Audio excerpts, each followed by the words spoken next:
11 horas, 7 minutinhos, 11 e 7, começando a partir de agora o programa Tá na Pauta. Isso mesmo, a gente retoma o Tá na Pauta, hoje terça-feira, trazendo assuntos interessantes. Eu diria interessantes porque são assuntos que estão aí, a gente precisa dialogar sobre eles, criar um pensamento próprio, que não necessariamente vai ser o que nós colocamos aqui no programa, mas com base nesse diálogo, nessa conversação, a gente vai aprofundando e você vai encontrar, quem sabe, aí uma outra forma até de pensar, e tá tudo certo, porque é isso que a gente quer instigar o pensamento, né? A gente ser dono do próprio pensamento a partir de uma conversa, de um diálogo. Bom, o Tá na Pauta tem essa missão, tem essa proposta, nós temos aí já o nosso convidado tradicional, que é o Pablo Carlotto, que já estou trazendo para a conversa aqui de imediato. Oi, Pablo, bom dia, tudo bem? Bom dia, Bebe, bom dia a todos que nos acompanham. Seja bem-vindo, bom retorno ao Brasil. Grato. Estiveste no Paraguai, né? Sim, estive mais de uma semana e uns 2, 3 dias, com digamos assim, uma programação bem condensada, e eu gosto de fazer isso, porque daí tu fica pouco tempo fora de casa e cumpre os compromissos todos. Foram 7 eventos durante um período ali maravilhosos, alguns com sentido e significado que a gente descobre depois que sai daquilo que a ficha cai depois, né? E tal, tudo. Mas acho assim, de tudo que eu participei, maravilhoso e tal, eu destaco a Semana Missionária que eu participei no Paraguai, celebrando os 50 anos da presença escalabriniana naquela parte do Paraguai, aonde tem 98% das famílias descendentes de brasileiros ou brasileiros, enfim, que saíram da região do Paraná, Santa Catarina e Rio Grande do Sul e se estabeleceram ali no Paraguai. Então, a gente fez uma semana missionária em que visitamos, se não todas, a maioria das casas, tanto no interior quanto nas partes urbanas. Uma média de 20 famílias visitadas no meio rural e em torno de umas 40, em média, na cidade. Eu estou dizendo de cada um dos missionários. Nós estávamos em 6 missionários, 7 na parte urbana, e isso puxou bastante, inclusive escolas e, enfim, foi maravilhoso. O contato com as pessoas, ouvir as pessoas, o passado, os desafios do passado, quando chegaram naquela região, as dificuldades todas, desde o campo de comprar produtos, até mesmo a questão de a busca por recursos de saúde, que ainda se estabelecem no tempo atual, né, porque para eles ainda é mais vantajoso vir para o Brasil, em busca da questão da saúde do que na região onde eles estão ali. Então, foi muito intenso, maravilhoso, algumas histórias impactantes, assim, em todos os sentidos. Eu sou uma pessoa que eu não choro de dor, eu choro de emoção, então chorei muito nessa semana aqui, assim, né, acompanhando a história, a partilha de cada um deles. Assim. Chorar pela emoção da vida é uma coisa bonita, né? Eu sempre peço a Deus, assim, que me permita, Pablo, o dom de me emocionar com as coisas ainda, porque me parece que essa é uma condição que nos torna humanos. Eu não mencionei, para quem conhece, mas para quem não conhece, o Pablo, né, Carlotto, ele é professor de carreira, hoje ele está afastado dessa atividade, mas ele segue sendo coordenador mundial dos leigos missionários escalabrinianos, e foi nessa atividade, nessa função, que ele viajou para o Paraguai, enfim, que viaja, às vezes, em outros lugares do mundo também conhecendo.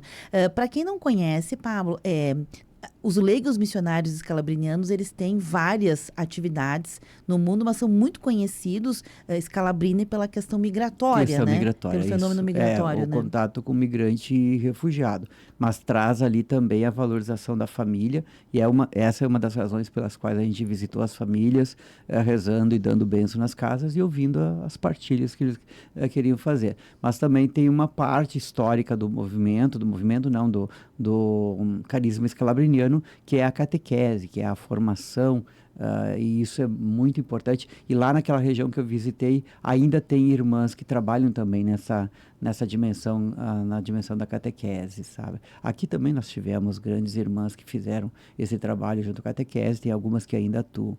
Mas, de modo geral, é a questão migratória. E o Paraguai, para nós, escalabrinianos, é aquilo que o fundador do Carisma dizia, Beverly, quem está nos ouvindo vai entender, ser migrante com os migrantes. Então, a congregação das irmãs e dos padres, que naquele tempo eram chamados de carlistas, eles foram junto com os brasileiros então, portanto, que migraram daqui, eles foram junto e também sofreram as agruras, as desventuras, aventuras e desventuras de quem chega numa região que tem que criar tudo. Tem que desmatar para ter a questão da terra, para poder trabalhar, construir as primeiras habitações e tudo. E é uma região muito de terra vermelha, sabe, Beve? Então, qualquer chuva vira tudo barro. Lodo, lama. E me impressionou a infraestrutura que eles têm no interior, assim, quase tudo, as vias entre uma fazenda e outra, todas já com pavimentação. Não asfalto, mas um outro tipo de pavimentação e com um cuidado muito grande com a grama, digamos assim, não a plantação próxima da via, mas entre as plantações e a via, né, os carros, caminhões e tal, tudo tem uma grama muito bem aparada por tudo quanto é lugar. Eu achei isso impressionante, entre outras coisas. Mas é muito interessante isso que tu colocas, Bebe, porque eu, no caso, como coordenador mundial dos leigos missionários calabrineiros, tenho que acompanhar esses processos, né, de formação, e em alguns casos eu marco presença. Então, em 2022 estive lá para o primeiro encontro nacional de formação e esse ano o segundo encontro. E nós tivemos no domingo, numa celebração, mais 7 leigos daquele país, leigos e leigas daquele país, se tornando efetivo na nossa organização. Então, foi um momento muito intenso, todos os momentos muito intensos. Participei de 2 grandes, imensos encontros de jovens, assim, maravilhosos, que a gente não é muito acostumado com essa, de reunir muita gente e tal, mas fiquei bastante impressionado com as dinâmicas, com o fervor religioso também, mas a convivência das pessoas, sabe? E o carisma, né? E ver a vitalidade de tantos jovens, tantas pessoas ali. Ontem, Pablo, me aconteceu uma coisa, eu até tinha esquecido. Agora, te ouvindo falar, acabei lembrando de noite. Realmente, juro por Deus, tinha me esquecido, mas na hora que aconteceu, eu fiquei... Sabe quando tu fica parado, assim? Não entendi direito o que aconteceu, mas agora, com um pouquinho de perspectiva, né? Eu estava num posto de gasolina ontem e fui abastecer. E parei ali, estava fazendo alguma coisa enquanto esperava o atendimento, né? E quando chegou a minha vez do atendimento, o frentista veio com um olhar, assim, vibrante, sabe? Me disse assim, olha, senhora, me desculpa, antes de qualquer coisa. Senhora, me desculpa a demora, hoje tá intenso. Mas imagina, isso não tem problema nenhum, eu esperar, não tô com pressa, bem tranquilo, tu coloca X valor para mim, né? Ele foi, abriu, colocou o negócio, né, a bomba, voltou na janela e disse o seguinte, a senhora deve ser cristã. Por quê? Do nada, assim. Tu deve quê? ser cristã. E aí eu disse pra ele, olha, eu sou católica. Por quê? Ele disse, não, a senhora é cristã. Porque todas as religiões que têm como base Cristo são cristãs. Então, a senhora é cristã. E aí eu fiquei olhando... Olha disse, ali, sim, é exato. uma aula que todos nós precisamos. Eu disse, sim, é exatamente isso. Eu achei que tu estava me perguntando se eu tinha, né, alguma fé específica dentro, né, do cristianismo. Mas é isso. Por quê? Tu também é? Ele disse, sim, eu sou cristão. E tá faltando gente cristã no mundo. E aí eu fiquei meio assim, ele disse, por que tu tá dizendo isso, né? Ele, não, porque o cristão, ele tem um comportamento diferente em qualquer lugar do mundo. Aí depois eu entendi que ele era não necessariamente um migrante de língua internacional, mas era alguém que estava fora da sua origem, da sua né? pátria de origem. Isso. E que muitas vezes não se sente acolhido, né? Então, ter uma expressão religiosa, que na verdade a espiritualidade, a religião é uma expressão da espiritualidade, né? Então, uma expressão religiosa para ter espiritualidade é fundamental nos lugares. Por isso, as congregações, né, as pessoas, elas são tão importantes. Enfim, é só para mencionar que esta pessoa fez uma ligação, se sentiu pertencente a partir de um comportamento, né? Isso é muito muito legal, né? O pertencimento é uma dimensão humana que cobra da gente, às vezes nos força até loucuras e até situações insanas, mas aí é uma outra pauta. E o que faz a gente pensar, Pablo, que foi o que eu fiquei, foi a lição para mim. Qual a lição que fica para mim, cidadã? A lição que fica é o que me faz ser identificada como uma pessoa cristã, porque a gente não reflete sobre isso. Mas se a gente parar para refletir, Pablo, há algumas coisas que são típicos de um cristão, que é a alegria, né? O cristão não é um reclamão triste. O cristão, normalmente, ele carrega em si uma alegria. Alegria no servir, alegria no viver, alegria no pertencer. Então, são características de um cristão. Outra característica, a boa vontade, a benevolência, a escuta. São características do povo cristão. Então, nem sempre a gente reflete sobre isso, mas eu fui para casa refletindo sobre isso. O que faz a gente algo se identificar? necessário nesse ano, já que o Papa Francisco nos desafia, a Igreja nos desafia no Ano Santo, de nós sermos peregrinos da esperança. E a alegria caminha ali, né? Só é alegre quem tem esperança. Verdade. Amanhã nós temos o lançamento, mais uma vez, da campanha da fraternidade. Mas gostaria de resgatar 2 aspectos ali que tu falou, assim, bem interessante, né? Um deles é de que nós, o Brasil, temos que resgatar a ideia de que temos muitas igrejas cristãs, mas uma só religião. Religião é cristianismo. Então, quando te perguntam assim, Bebe, qual é a tua religião? Cristianismo. Qual é a tua confissão? Ou seja, qual é a tua igreja? Católica. E a gente fala muitas vezes o inverso. É o inverso, qual é a tua religião? Sou católico. Não, aí é a tua confissão. Aí é teu segmento dentro Ele me deu uma catequese ontem, né? Sim, eu achei o cara me deu uma catequese. Fiquei imaginando que idade tem, de qual nacionalidade 30 e tal. Brasileiro, certamente brasileiro. E outra questão, quando tu falas ali sobre pátria, me veio o fundador do carisma escalabriniano, né? Que para nós, leigos missionários escalabrinianos, é um grande inspirador, e que eu tive a graça de ir na canonização dele no Vaticano em 2022. Ele diz assim, né, que pátria é a terra que lhe dá o pão. Ai, que bonito isso. E olha que é uma expressão, Beve, de mais de 100 anos, bem mais de 100 anos, sabe, atrás. Uma pessoa, um italiano, era um bispo que veio para as Américas para ver como estava a situação das famílias italianas que emigraram para cá, e ele tem tantas expressões maravilhosas que transcendem o tempo dele, e uma delas é essa, já que tu tocavas ali na questão de pátria. Pátria é a terra que lhe dá o pão. E a gente é forçado a ter como pátria aonde a gente nasceu, certo? E hoje é possível, e sempre foi, né? O ser humano migra desde que é ser humano, porque está no nosso DNA. E agora eu quero fazer de novo um link ali ao Papa Francisco, a Igreja, quando escolhe para o primeiro grande ano santo do milênio, porque o outro foi de transição entre um milênio e o outro, 2000 com João Paulo II, escolhe justamente a esperança, mas não coloca assim, juntos pela esperança, buscamos a esperança, ou a esperança acima de tudo. Não, ele coloca peregrinos da esperança, para entendermos de que nós, cristãos, e aí então católicos, tem que ser sempre da esperança. Não deve ser uma característica do cristão, por mais que à sua frente coloquem desgraças e que argumentem que estamos com o apocalipse, que estamos no final do mundo, terceira guerra mundial, etc. Tal, o cristão católico tem que manter a esperança. Por quê? Porque o nosso foco é Jesus Cristo. E Jesus Cristo anuncia e nos convida a construir o reino de Deus. E o reino de Deus se faz de esperança também. Nossa, eu estava aqui, fui até rapidamente procurar aqui. Pátria vem de pater, né? Que é do latim. Então, pater é pai. E pão é uma palavra de origem grega, que significa tudo, porque é um alimento universal. Então, faz sentido, né? É tudo. Eu vejo assim, os teólogos e os estudiosos da área de eclesiologia, de teologia e tal, poderão até me puxar a orelha agora nesse momento. Mas eu vou dizer uma coisa para ti, Bebe. Existem algumas revoluções do pensamento humano dentro do universo religioso, que são muitos, mas eu vou destacar 3 bem rapidinho. Jesus Cristo inaugura na história da humanidade de que Deus é Pai.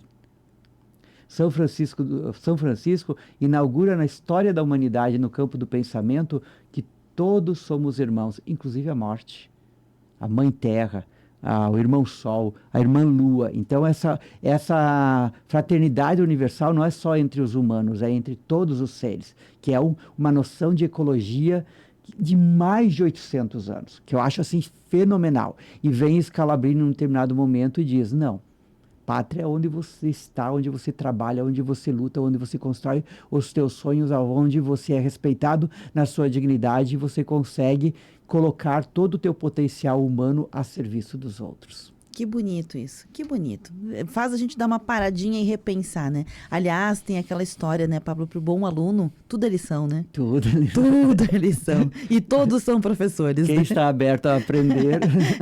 A irmã, deixa eu ver se irmã carlista, escalabriniana, Ana Maria, agora residindo no Instituto São Carlos, diz o seguinte, aqui pelo WhatsApp. Opa. Nossa, que bom ouvir essa partilha do Pablo no Paraguai, né? Obrigada por abrir este espaço. Irmã carlista escalabriniana, Ana Maria, resido no Instituto São Carlos. Olha, estão acompanhando, que coisa Imagina boa. que não, né? Que coisa queridas, linda. queridas. Aliás, o que faz a gente pensar também que no mês da mulher, o quão talvez, né, a gente precise de uma abordagem sobre o papel da mulher na igreja, né? Na igreja. Não fossem as mulheres na igreja também, sim. né? E olha, para tu teres uma ideia, o grupo que nós estávamos lá de missionário, nós éramos em 2 homens, sendo que na prática era só eu, porque o padre não, ele coordenava, organizava e tal, tudo, articulava, mas não estava conosco o tempo todo na missão. E as demais pessoas eram todas mulheres.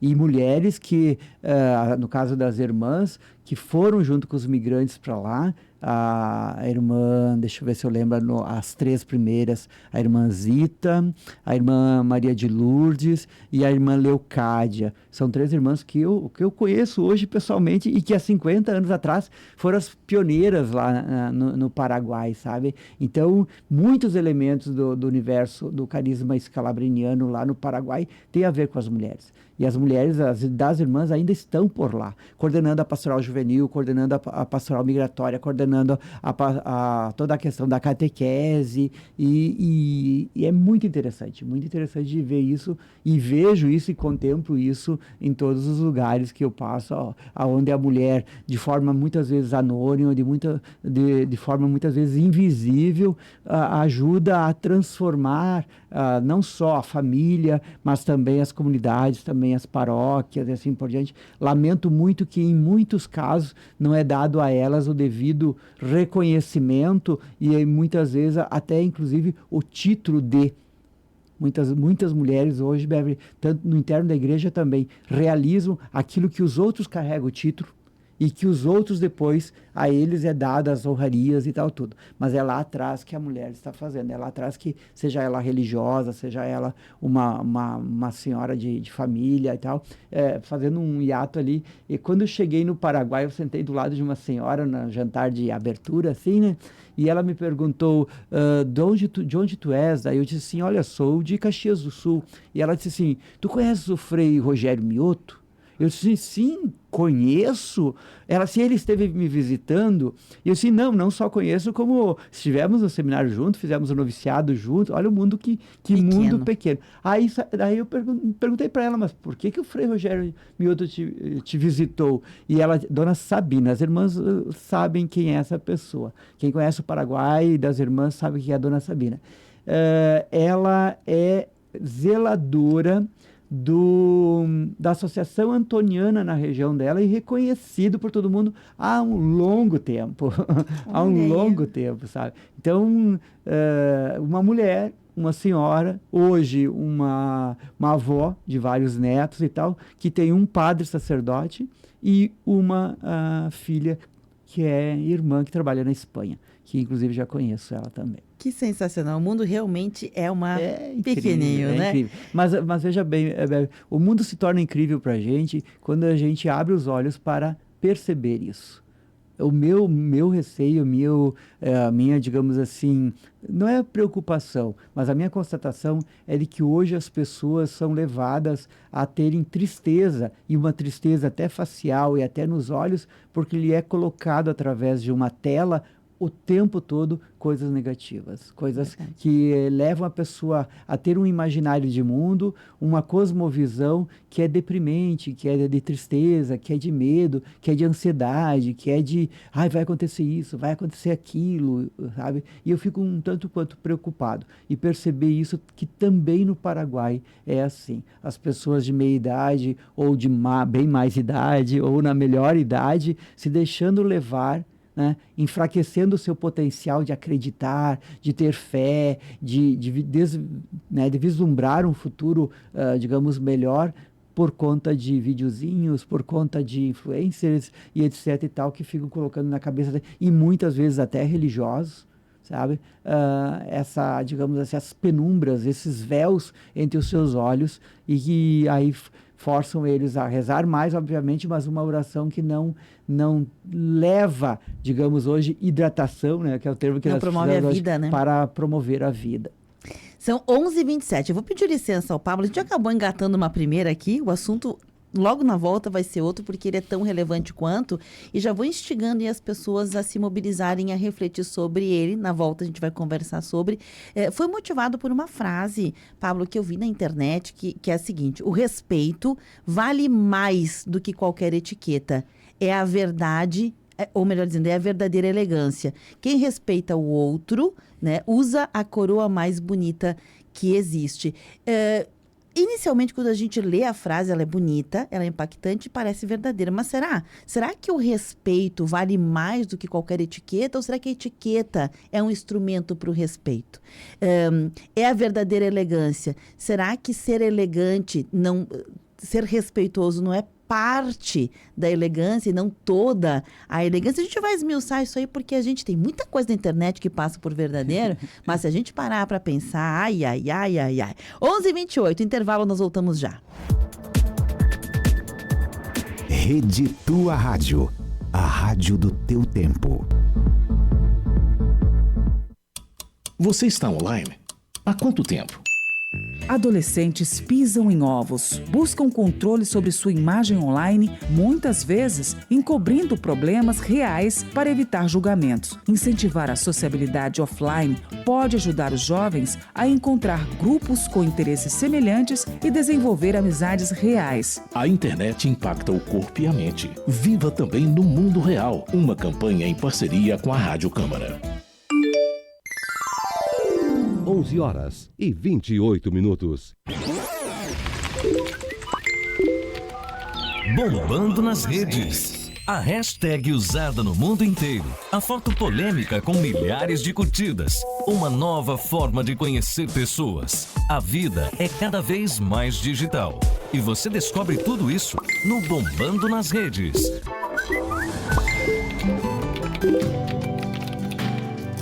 Tua Rádio. 29 graus. No carnaval a folia é geral, só não pode se esquecer do principal. Bebeu, largou a direção, vai de táxi, aplicativo ou de busão. Aqui álcool e direção não se mistura, na nossa festa a balada é segura. É hora de curtir o carnaval, ouça o Detran que tudo fica mais legal. Voltar em segurança faz parte da folia. Detran RS, Governo do Rio Grande do Sul. O futuro nos une. Participe do piquenique solidário Mão Amiga em benefício à inclusão de crianças na educação infantil. Será no dia 16 de março, das 3 às 6 horas da tarde, no Parque de Eventos da Festa da Uva. Os ingressos já estão à venda na sede do projeto, em pontos de vendas parceiros e com voluntários. Neste domingo, acompanhe o programa Gente Nossa, das 10 horas da manhã às 2 horas da tarde, na Tua Rádio São Francisco. Um programa com transmissão ao vivo e feito para quem gosta de lembrar suas origens, a vida no interior, os costumes, a gastronomia típica e as festas. Gente Nossa. Oferecimento: Associação dos Aposentados e Pensionistas de Caxias do Sul. Fone 3221-7164. Associe-se. Na Agrimar, você encontra uma linha completa de produtos, máquinas agrícolas e itens para jardinagem. Agrimar, cultivamos amor à terra. Faça as contas que vale mais comprar seu próximo carro na Carburgo Volkswagen. Tá na hora do seu café forte e poderoso. Bom Jesus, café que tudo vai dar certo. Círculo Saúde, não é sobre ter mais, é sobre ter o melhor para você, sua empresa e sua saúde. Super Andreassa tem muito mais qualidade, variedade e economia para toda a família. Lojas Colombo, tudo que a vida tem de melhor há 65 anos. Prefeitura de Caxias, com sortidos Orquídea, você encontra variedade até a última bolacha do pacote. Agora também com uma versão 100% recheada.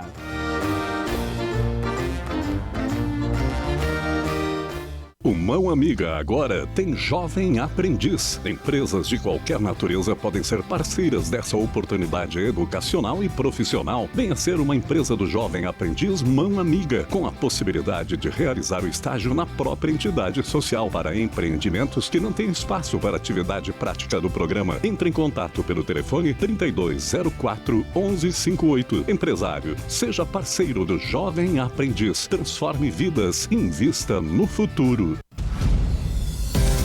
Rede Tua Rádio. Você está ouvindo Temática. O que acontece é assunto.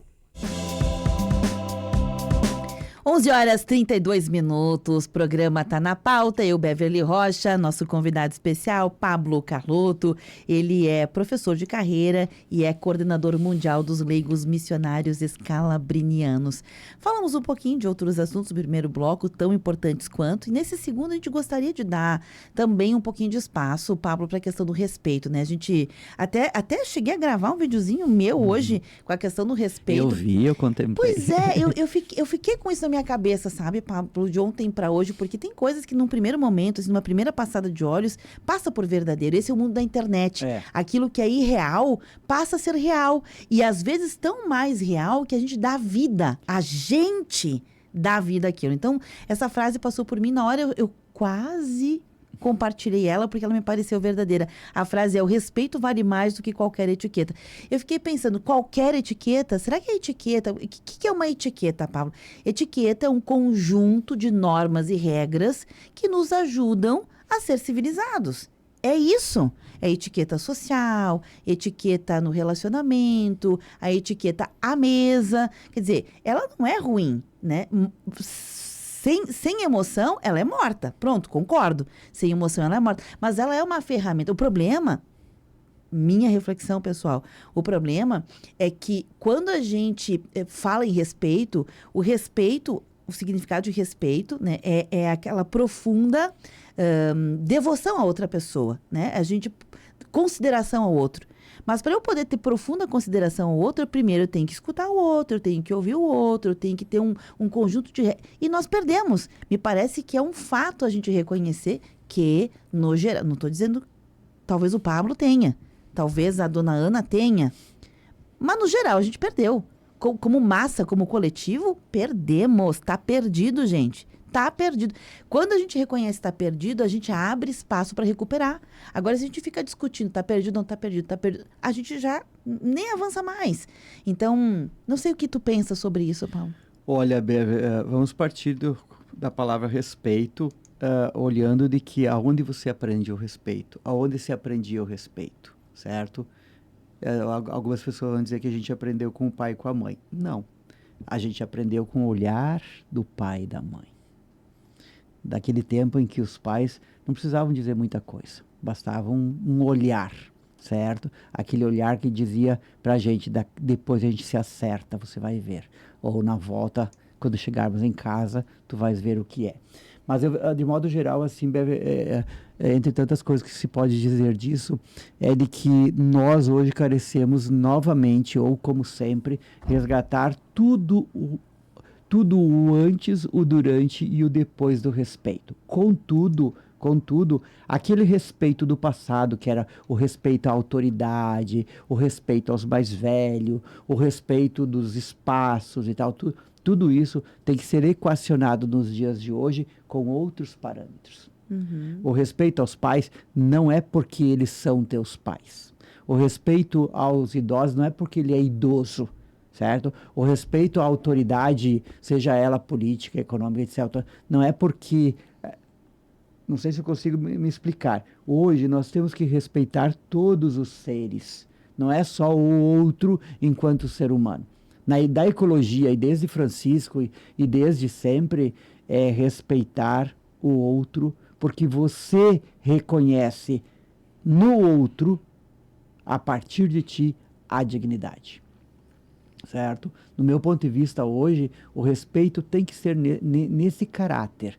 Tá? Teve um educador francês, se eu não me engano, ele foi, num determinado momento, ministro da cultura na França. alguns anos atrás, eu acho que foi meados de 2017, 2018, que ele elaborou um estudo, né, acadêmico, e nesse estudo mostrava que o sagrado, ele migra de lugar, né? Eu estou falando de um estudo, mas eles podem ter outros tantos que corroboram. Isso porque o senso comum diz, isso que eu estou acabando de dizer por meios científicos, ele é comprovado todos os dias, que é o sagrado mudou de lugar. No passado, décadas atrás, não estou falando de 100 anos atrás, décadas atrás, o sagrado morava nos coletivos, né? Por exemplo, a minha família era importante, a minha cidade era importante, a minha igreja, isso. E hoje, desde 2018, então 17 e 18, se comprovou cientificamente também aquilo que já era empírico, que nós, contemporâneos, todos nós, de forma planetária, entendemos que o sagrado mora em mim, é o que eu quero, o que eu gosto, o meu desejo, a minha vontade. Então, isto posto, Pablo, fica muito fácil a gente entender por que nós estamos tão individualistas hoje em dia.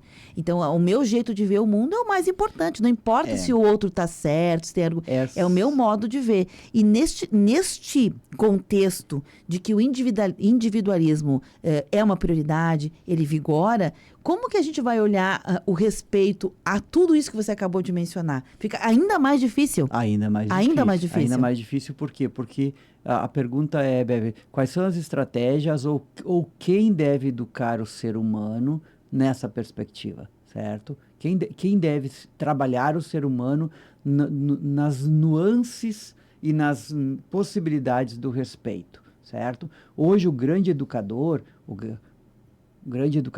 não é mais a família, não é mais a igreja, não é mais a sociedade, não é mais o clube, não é mais... É as big techs, certo? É nas big techs que estão os grandes educadores hoje. E os grandes, digamos assim, norteadores do olhar, do sentir, do pensar e até da propulsão do agir do ser humano. Então, veja bem, Bever, como é que você vai frente a esse monstro, frente a essa infraestrutura, a essa estrutura que ela traz o poder da imagem, o poder do som, o poder da linguagem, para um projeto, por assim dizer. Então, hoje, por mais que a família, a escola, a religião, a sociedade de modo geral, a sociedade que eu digo aí, os clubes, os shoppings e tal, tudo, procurem educar as pessoas no respeito, certo? Vão ter que encontrar estratégias quais?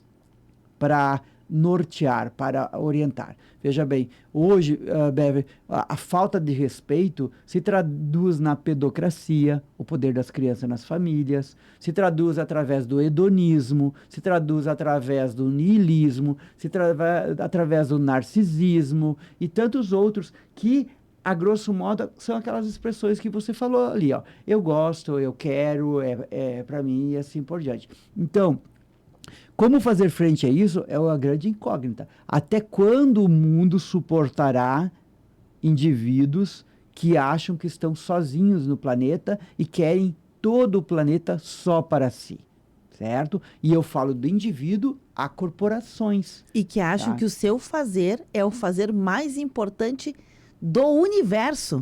Não é nem sabe, da cocadinha que tu tá fazendo, é do universo.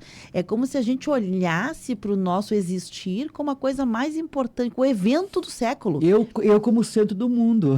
Eu como centro do mundo. Não é mais o Sol o centro do mundo, não é mais a Terra o centro do mundo. É o centro do mundo. E isso é decantado em muitos livros, da psicologia à sociologia, das ciências sociais, até mesmo a própria teologia, entende? Quando hoje a gente consegue dizer que uma pessoa, veja bem, uma pessoa hoje que defende, aliás, que condena a teologia da libertação, não que eu seja a favor da teologia da libertação, mas a teologia da libertação tenta pensar um nós, certo? Mas quem faz a crítica à teologia da libertação é uma pessoa que já está submetida à teologia do domínio, que é uma evolução da teologia anterior, que é propagada em todas as escolas. Tem uma frase que as igrejas, tem uma frase que essa semana me impactou muito, acho que foi da semana passada, que dizia assim, o brasileiro, mas é extensivo a todo mundo, o brasileiro pensa que Cristo morreu na cruz para garantir a você ganhar um Honda Civic. que é a teologia da prosperidade. Sabe? A noção da teologia da prosperidade, que Deus vai me dar um carro, Deus vai me dar uma casa, Deus, se eu der uma quantia significativa para uma determinada igreja, certo? Então, veja bem, quando nós estamos também com o universo da religião, certo? Porque a família também já está sujeita a isso, Bever. A falta de respeito na família é tão grande hoje em dia que os pais não se comunicam com os filhos. Garante os filhos, sim, roupa, casa e tal, como se isso fosse o essencial. Mas se tirar tudo isso, a pessoa, aquele ser, aquela criança, aquele adolescente, terá infraestrutura humana para conquistar isso sozinho?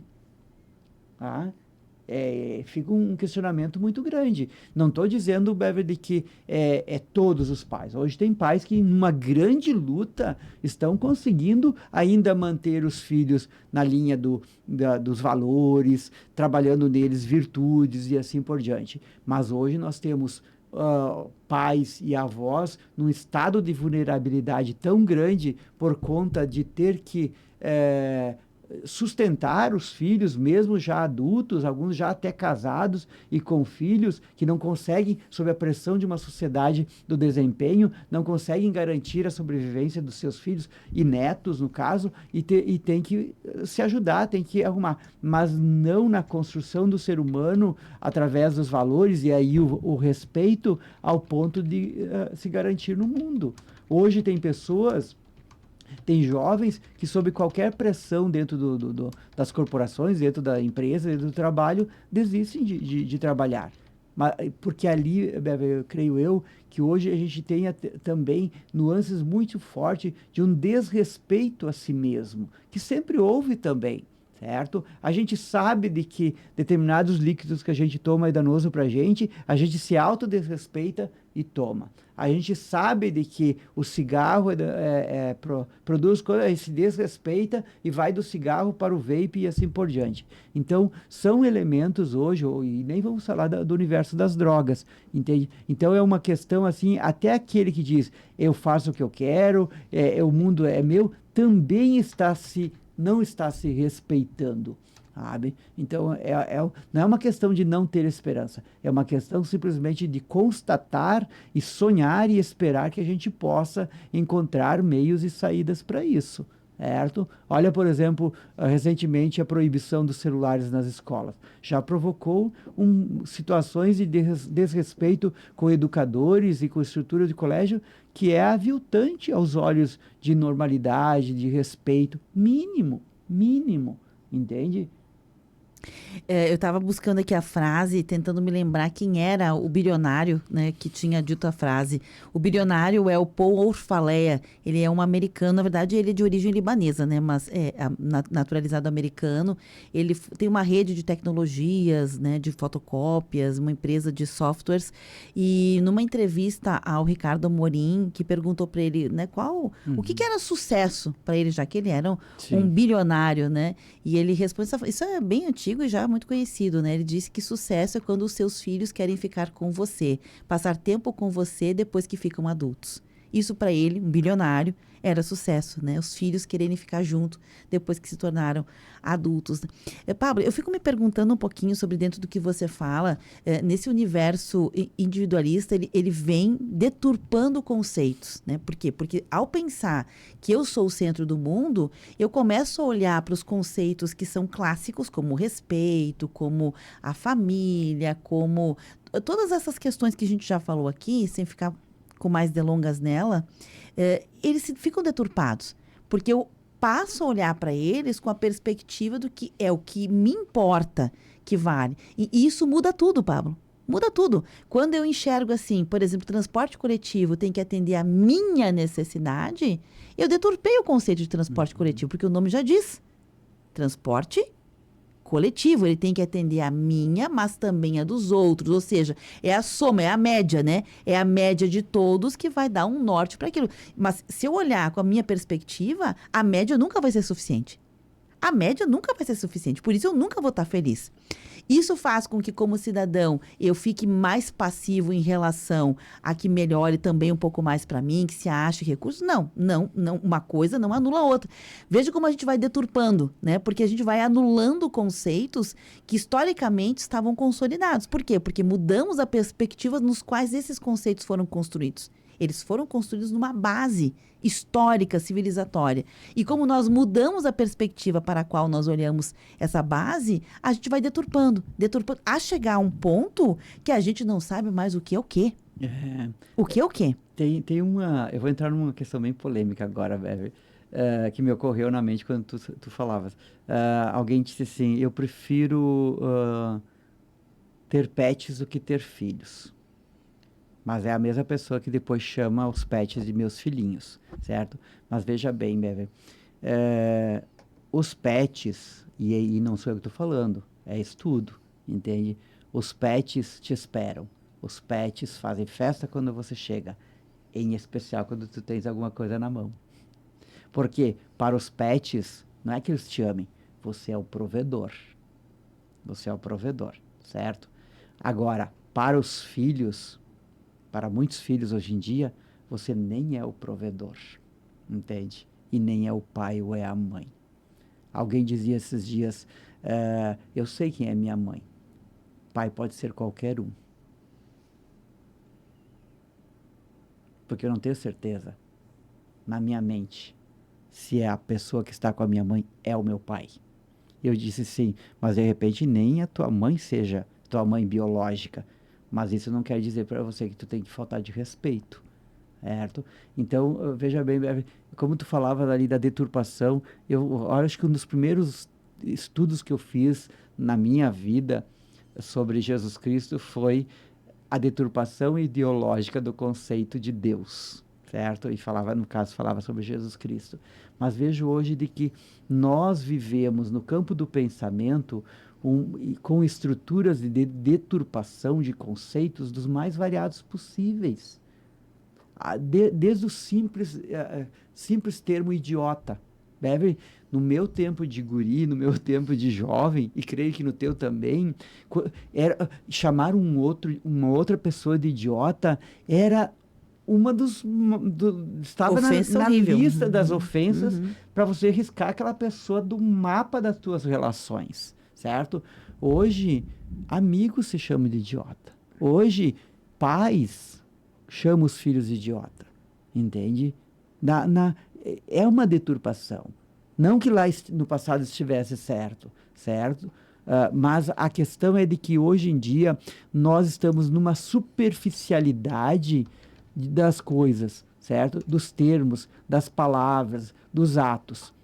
Graças ao bom Deus, de que hoje em dia, mas é ruim, tá? Estou agradecendo a Deus, mas é ruim. As pessoas não se olham quando estão falando. Porque a palavra, ela sai da sua boca, mas é o teu corpo que comunica, certo? Então, se eu ouço um idiota, alguém chamando de idiota, e eu olho a pessoa como quando ela diz isso... Eu posso ter, e não só idiota, pode ser qualquer outros termos, outras palavras, entende? A gente está perdendo na comunicação. Quando tu falavas ali, né, respeito a escutar o outro, se você não escuta com os olhos, se você não escuta com todo o teu ser, tu perde mais de 50% da comunicação que chega até você. Porque hoje a maioria das pessoas, na falta de respeito ao escutar o outro, ao prestar atenção no outro, ela, na verdade, ela está ali tentando elaborar o que vai reagir, o que vai falar depois, ou que guinada vai dar no assunto logo na seguida. Ou tipo, como eu saio dessa, né? Como eu vou dar uma esquivada nesse assunto ali, sabe? Então, são elementos que a gente... E que bom que tu colocou na pauta, Bebe, porque nós estamos... dizem, né, que a vida brasileira começa depois do Carnaval. Que a gente possa inaugurar o novo ano, né, depois de Oscar, depois de Carnaval, depois de tantas coisas, a gente possa pensar um pouquinho mais na vida. E esse mês, que é o mês de março, que tem ali... logo ali, né, o Dia Internacional da Mulher, e não só por causa da data, e não só por causa da mulher, nós temos que rever as nossas fundamentações da questão do respeito. Se no passado eu respeitava autoridades, respeitava e era mais uma questão social, hoje nós temos que inaugurar um novo tempo. E esse novo tempo é o respeito a todos os seres, na sua dignidade. Eu tenho notado também, Pablo, que muitas pessoas, mas isso talvez seja nos lugares em que eu frequento, enfim, né? Não quero dizer que seja geral, mas a minha observação pessoal, né, como indivíduo, é que dentro dessa perspectiva da questão da falta de respeito, do quanto o respeito realmente virou um artigo de luxo, ou como é difícil a gente encontrar situações respeitosas, que deveria ser o normal, né? Deveria ser o normal. O respeito, essa profunda consideração pelo outro, pelas questões... Deveria ser o normal, ponto. Tá tão anormal, é tão raro que quando a gente vê uma situação respeitosa, a gente fica até, assim, cai o queixo, né? Fica parado, assim, admirando, né? E muito atrelado, assim, ao teu gosto pessoal. A gente chegou a um ponto, Paulo, de achar que temos como pessoas o direito de, nos lugares onde a gente está, se eu gostar ou não do Pablo, eu posso me dirigir com mais ou menos respeito a ele. Pablo, não sei, eu não gosto, mas meu santo não bate com o santo do Pablo. Expressão, pode até não bater. Isto não me dá o direito de não ser... Exatamente, de não ser respeitoso com o Pablo. Ele não pensa como ele não defende o que eu defendo, então... Ele me irrita, fulano me irrita. Alvo da minha pior ação de contra-respeito. Sim, né? E uma coisa nisso. Muito assim, as pessoas acham legítimo ou legitimaram o não só faltar com respeito, como sabe, torcida? Eu não gosto do Pablo, então eu vou tratá-lo, vou demonstrar que não gosto dele, faltando-lhe com respeito, e vou buscar pessoas para reforçar o meu time, e a gente forma o time que não gosta do Pablo, e a gente vai agir de forma... Olha que loucura! A gente pega, sai do indivíduo, vai para o coletivo e busca no coletivo um reforço daquilo que é individual. Isso. Por quê? Porque você precisa do pertencimento. Que loucura isso. E veja bem, Bebe, houve um tempo que se dizia assim, mas olha só, aconteceu aquilo, foi publicado nas redes sociais e viralizou. Isso, pode olhar. Eu ouso dizer que mais de 90% do que viraliza está promovendo a falta de respeito. Está colocando ali um aviltamento à dignidade do outro, certo? Mas por quê? Porque o próprio mecanismo divulga isso. Joga na cara dos outros, né, no olho ali, com a intensidade das luzes. Pode ver. Pode pegar até pega um Instagram da vida ali de uma pessoa que tem vídeos viralizados, pode olhar. Aos que mais bombaram são aqueles voltados a essa questão. Se você olhar uma coisa polêmica, alguma coisa que foi divulgado, olha, a maior parte dos comentários, os comentários mais ácidos, os comentários mais desrespeitosos, são aqueles que têm mais curtidas também. Se você xingou, se você, sabe, destruiu o outro e tal, vai ter mais... Então, veja bem, aquilo que eu falava lá no início, nós temos aí as Big Techs nas suas diferentes formas, seja ela escrita, seja ela com vídeo, seja ela com cortes, seja ela com os vídeos mais longos e tal, tudo, elas promovem bem mais vídeos e coisas. Já tem um estudo, eu não me recordo agora se foi a BBC que divulgou, de que, veja bem, a própria Big Tech descobre que é um menino, que é um homem, e coloca mais cenas de violência para ele do que para a mulher. Tu sabia disso? Que loucura. Entende? Então não é assim, a gente tem hoje, com as Big Techs e com a evolução da coisa que é a inteligência artificial, nós temos até uma postura humana, certo? Que nós devemos ter diante do sagrado, entende? Que é acreditar, que é ter fé, que é apostar, que é dedicar o seu tempo e assim por diante. Não, a gente tem com as redes sociais. A gente... Hoje, duvida a pessoa que não pegue mais de 10 vezes o celular na mão, certo? Bem mais. É a primeira coisa que a gente toca ao acordar e é a última que a gente toca antes de adormecer, certo? E isso tem um dano tão grande para a gente. Veja bem, Bebe, eu estou lendo um livro, eu estou escrevendo alguma coisa, eu estou conversando com alguém, eu estou no trânsito, eu estou num evento. No momento que você pega o celular só para dar uma conferida, você já perdeu a linha do que está sendo desenvolvido ali, certo?